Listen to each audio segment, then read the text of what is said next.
Ex-langue. Kahina, la jeune fille, sait qu'elle parle une langue étrangère à son corps, hermétique à son être, qui arrache jusqu'aux racines, les yeux clos sur les ferments. Elle sait ce que cette langue a semé dans son terreau d'histoire, paysan. Les greffes ratées, le jus d'olive au goût absent. Comment revivre dans les chairs du temps perdu? Les retourner? Renaître? Elle se souvient des paroles que fredonnait souvent sa grand-mère, le fagot de bois sur le dos. Depuis que tu as commencé à marcher, ma fille, le soleil a renvoyé les nuages d'amertume dans le tapis de la mémoire. Tu as chuté plusieurs fois, le front sur le bord de la marche. Troublé par les traces, tu t'es soulevé, accroché à mes mots, vertical, les yeux vêtus de sibyllines promesses.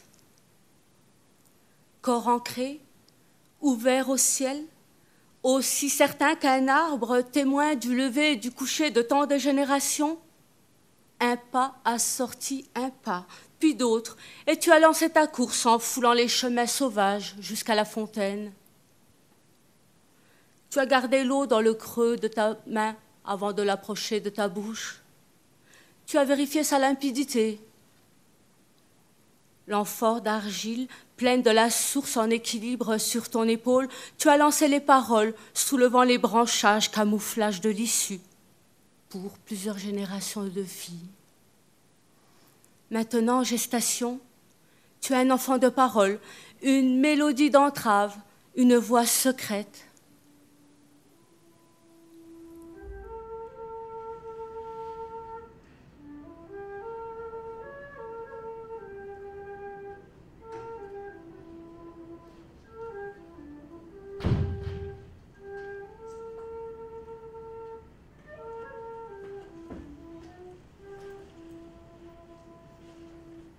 Tu as su regarder les tourments qui coulent sous les lignes de mes mains.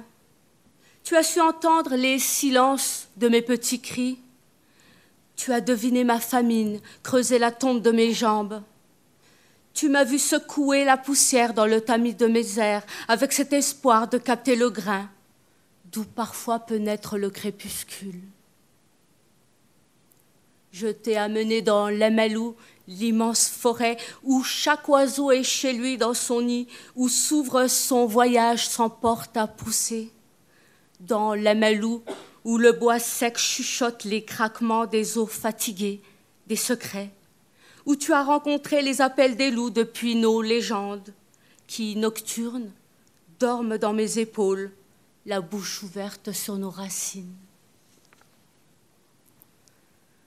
Comme une terre d'encre froissée qui se déplie, les pommettes de Kahina reviennent à la hauteur des collines lointaines.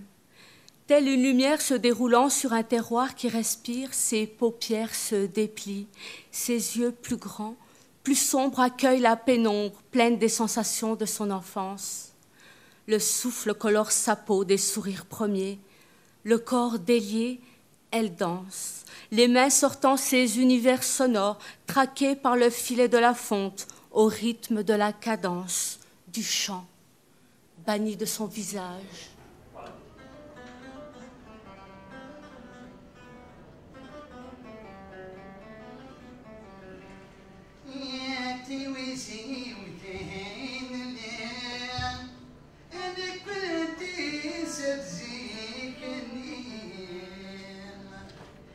سمعت النشيد قديم ودنيا بغري من دهات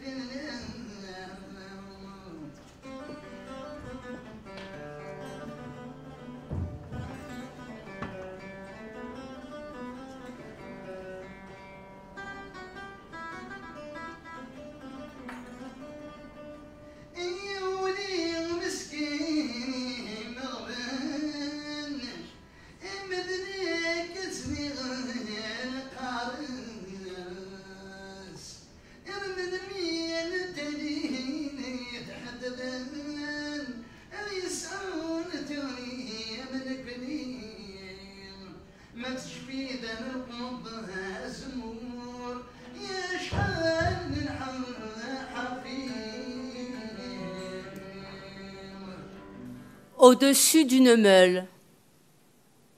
Massy se souvient des bercements dans le giron de sa mère.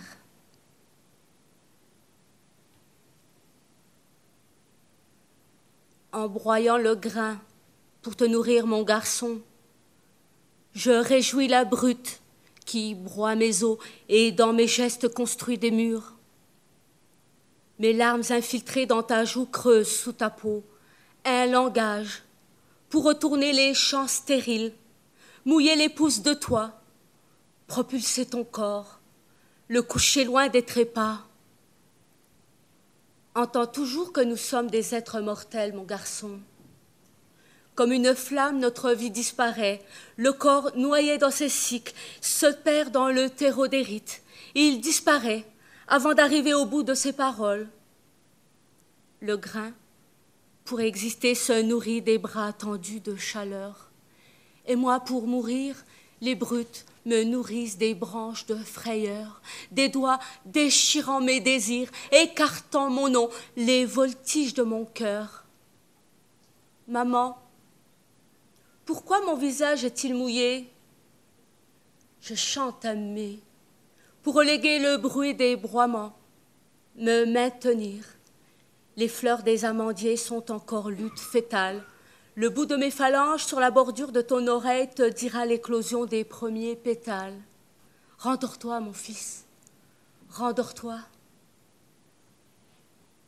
Ô Dieu tout-puissant, reprends ma chair jusqu'à ces fonds meurtris que ta cruauté refuse de jeter au feu.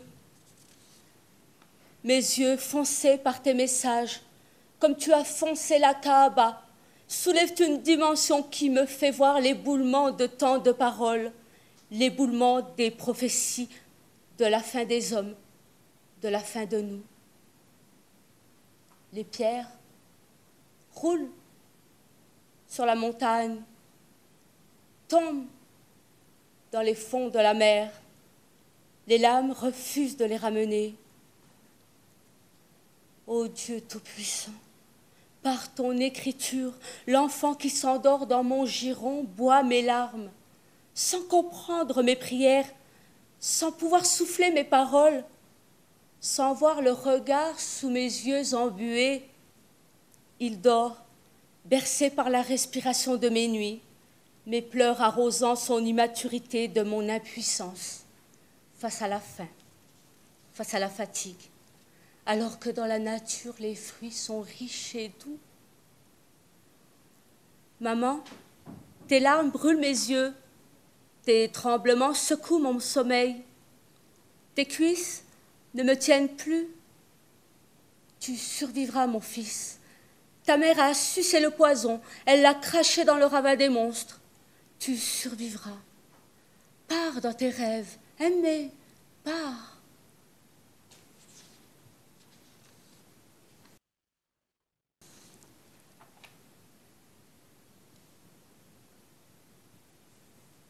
Les morts.